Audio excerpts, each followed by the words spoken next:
નમસ્કાર મિત્રો, સ્વાગત છે તમારું અમારી યુટ્યુબ ચેનલમાં। તો મિત્રો, જીએસઆરટીસી એટલે કે ગુજરાત રાજ્ય માર્ગ વાહન વ્યવહાર નિગમ દ્વારા કંડક્ટરની પોસ્ટ પર ભરતી જાહેર કરવામાં આવી છે। તો આ ભરતી વિશે આપણે તમામ માહિતી આજના વિડીયોમાં મેળવશું, પરંતુ તે પહેલા વિડીયો ગમે તો લાઈક અને શેર કરી દેજો, ચેનલમાં નવા હોય તો ચેનલને સબસ્ક્રાઇબ કરી દેજો। તો ચાલો મિત્રો, વિડીયોની શરૂઆત કરીએ।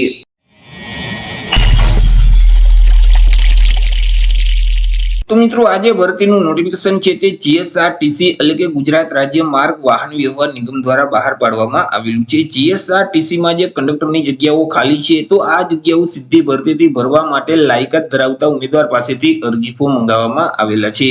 તો સૌથી પહેલા આપણે વાત કરી લેશું કંઈક અગત્યની તારીખ વિશે।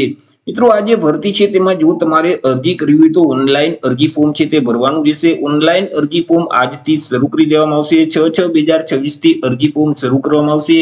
6/6/2026 થી લઈ અને 5/7/2026 સુધીમાં તમારે ઓનલાઈન અરજી કરવાની રહેશે।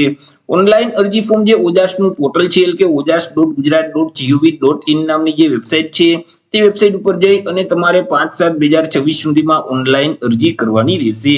જો મિત્રો તમારે ઘર બેઠા જ આ ભરતીમાં અરજી ફોર્મ ભરવું હોય તો અમારા જે WhatsApp નંબર છે 6352228352, આ નંબર પર તમે WhatsApp પર મેસેજ કરશો કે અમારે કંડક્ટરમાં અરજી ફોર્મ ભરવું છે, તો તમને નજીવી ફી સાથે ઘર બેઠા જ ઓનલાઈન અરજી કરી દેવામાં આવશે। વાત કરી લઈએ મિત્રો જગ્યા વિશે કે કુલ કેટલી જગ્યા છે અને કેટેગરી મુજબ કેટલી જગ્યા રહેશે, તો કે કુલ 4318 જેટલી જગ્યા પર આ ભરતી જાહેર કરવામાં આવેલી છે। હવે આ જે 4318 જગ્યા છે તેમાંથી બિન અનામતની વાત કરીએ તો બિન અનામત વર્ગના જે સામાન્ય ઉમેદવાર માટે 1562 જગ્યા, જ્યારે મહિલા ઉમેદવાર માટે 768 જેટલી જગ્યા રહેશે। ઈડબ્લ્યુએસ એટલે કે આર્થિક રીતે નબળા વર્ગના જે ઉમેદવાર છે તો તેમાં જે સામાન્ય સીટ છે તે 308, જ્યારે મહિલા માટે 151 જગ્યા રહેશે। એસસીબીસી એટલે કે સામાજિક અને શૈક્ષણિક રીતે પછાત વર્ગના જે ઉમેદવાર છે તેમાં સામાન્ય સીટ છે તે 565, જ્યારે મહિલા માટે 278 જગ્યા છે તે રહેશે। ત્યાર પછી એસસી એટલે કે અનુસૂચિત જાતિના ઉમેદવાર માટે સામાન્ય સીટ છે તે 147, જ્યારે મહિલા માટે 71 જગ્યા રહેશે। એસટી એટલે કે અનુસૂચિત જાતિના ઉમેદવાર છે તેના માટે સામાન્ય સીટ છે તે 314, જ્યારે મહિલા માટે 154 જેટલી જગ્યા રહેશે। આવી રીતે કુલ 4318 જેટલી જગ્યા પર આ ભરતી જાહેર કરવામાં આવેલી છે। આ જે 4318 જગ્યા છે તેમાંથી માજી સૈનિક માટે 431 જગ્યા, જ્યારે દિવ્યાંગ ઉમેદવાર માટે 90 જગ્યા અનામત રહેશે। વાત કરી લઈએ મિત્રો પે સ્કેલ એટલે કે પગાર ધોરણ વિશે કે ઉમેદવારોને કયા પગાર ધોરણ મુજબ પગાર આપવામાં આવશે। તો ઉમેદવારોને પ્રથમ 5 વર્ષ સુધી તો ફિક્સ પગાર છે તે મળવાપાત્ર થશે। દર મહિને ₹26,000 ફિક્સ પગાર છે તે આપવામાં આવશે। 5 વર્ષ પૂરા થઈ જશે એટલે પે મેટ્રિક લેવલ 2 છે તે મુજબ ઉમેદવારોને પગાર આપવામાં આવશે, એટલે કે ₹19,900 થી લઈ અને 63,200 નું જે પગાર ધોરણ છે તે મુજબ ઉમેદવારોને પગાર મળવા પાત્ર થશે। ચર્ચા કરી લઈએ મિત્રો એજ લિમિટ એટલે કે વય મર્યાદા વિશે કે અરજી ફોર્મ ભરવા માટે ઉમેદવારની ઉંમર છે તે કેટલી હોવી જોઈએ। તો કે અહીં ઉમેદવારોએ અરજી ફોર્મ ભરવાની જે છેલ્લી તારીખ છે 5/7/2026 તે તારીખને ધ્યાનમાં રાખી અને પોતાની ઉંમરની ગણતરી કરવાની રહેશે। 5/7/2026 ના રોજ ઉમેદવારની જે ઉંમર છે તે ઓછામાં ઓછી 18 વર્ષ અને વધુમાં વધુ 35 વર્ષની હોવી જોઈએ। પરંતુ અહીં જે અનામત વર્ગના ઉમેદવાર છે તો તેઓને સરકારશ્રીના નિયમ અનુસાર ઉંમરમાં છૂટછાટ છે તે આપવામાં આવશે। જેમ કે સામાન્ય વર્ગની મહિલા ઉમેદવારોને 5 વર્ષની છૂટછાટ મળવાપાત્ર થશે। તમામ અનામત વર્ગના પુરુષ ઉમેદવારોને 5 વર્ષની છૂટછાટ આપવામાં આવશે, જ્યારે મહિલા ઉમેદવારોને 10 વર્ષની છૂટછાટ છે તે મળવાપાત્ર થશે। સામાન્ય વર્ગના જે દિવ્યાંગ પુરુષ ઉમેદવારોને 10 વર્ષની છૂટછાટ છે તે આપવામાં આવશે, જ્યારે દિવ્યાંગ જે મહિલા ઉમેદવાર છે સામાન્ય વર્ગની તો તેઓને 15 વર્ષની છૂટછાટ મળવાપાત્ર થશે। તમામ અનામત વર્ગના દિવ્યાંગ પુરુષ ઉમેદવારોને 15 વર્ષની, જ્યારે મહિલા ઉમેદવારોને 20 વર્ષની છૂટછાટ છે તે મળવાપાત્ર થશે। માજી સૈનિક છે તો તેઓએ જે સંરક્ષણ સેવા બજાવેલ છે તે ઉપરાંત 3 વર્ષની ઉંમરમાં છૂટછાટ આપવામાં આવશે।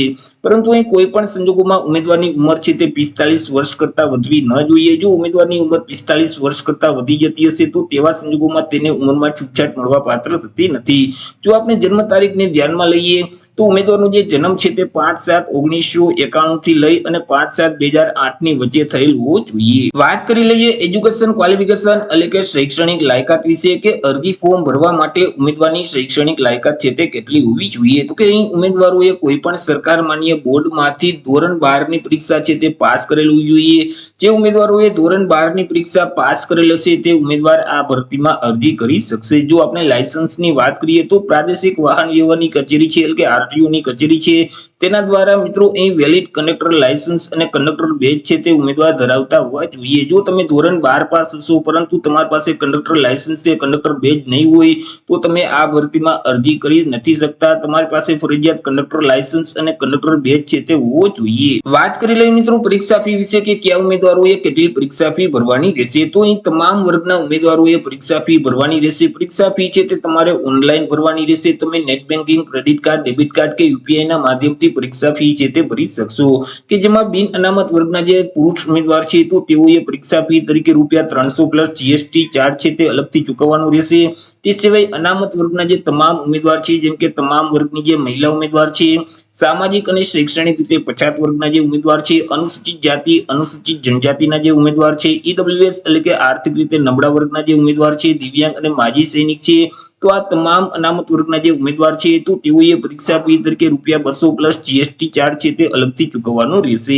વાત કરી લઈએ મિત્રો સિલેક્શન પ્રોસેસ વિશે કે ઉમેદવારનું સિલેક્શન કેવી રીતે કરવામાં આવશે, તો ઉમેદવારનું સિલેક્શન છે તે એક સ્પર્ધાત્મક લેખિત પરીક્ષાના માધ્યમથી કરવામાં આવશે। અહીં તમામ ઉમેદવારની એક લેખિત પરીક્ષા લેવામાં આવશે। આ પરીક્ષા હેતુલક્ષી પ્રકારની રહેશે એટલે કે તેમાં એમસીક્યુ પ્રકારના પ્રશ્ન પૂછવામાં આવશે। અહીં ઓએમઆર પદ્ધતિથી આ પરીક્ષા છે તે લેવામાં આવશે એટલે કે ઓફલાઈન પરીક્ષા છે તે લેવામાં આવશે।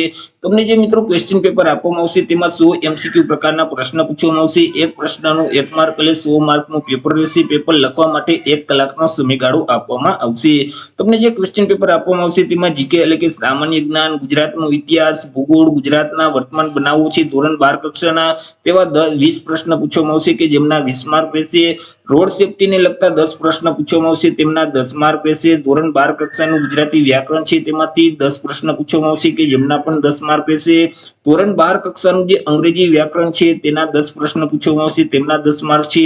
ત્યાર પછી રીઝનિંગ પ્રકારના પ્રશ્ન છે તે 10 પ્રશ્ન પૂછવામાં આવશે ધોરણ 12 કક્ષાના તેના 20 માર્ક રહેશે, 10 માર્ક રહેશે સોરી। ત્યાર પછી નિગમને લગતી જે માહિતી છે, ટિકિટ અને લગેજ ભાડાને લગતા જે ગાણિતિક પ્રશ્ન છે તેવા પણ 10 પ્રશ્ન પૂછવામાં આવશે તેમના 10 માર્ક છે। ત્યાર પછી મોટર વ્હીકલ એક્ટની પ્રાથમિક જાણકારી સંબંધિત પ્રશ્ન છે, પ્રાથમિક સારવાર અંગેના પ્રશ્ન છે, કંડક્ટરોની ફરજો સંબંધિત પ્રશ્ન છે તેવા 10 પ્રશ્ન પૂછવામાં આવશે તેમના 10 માર્ક રહેશે।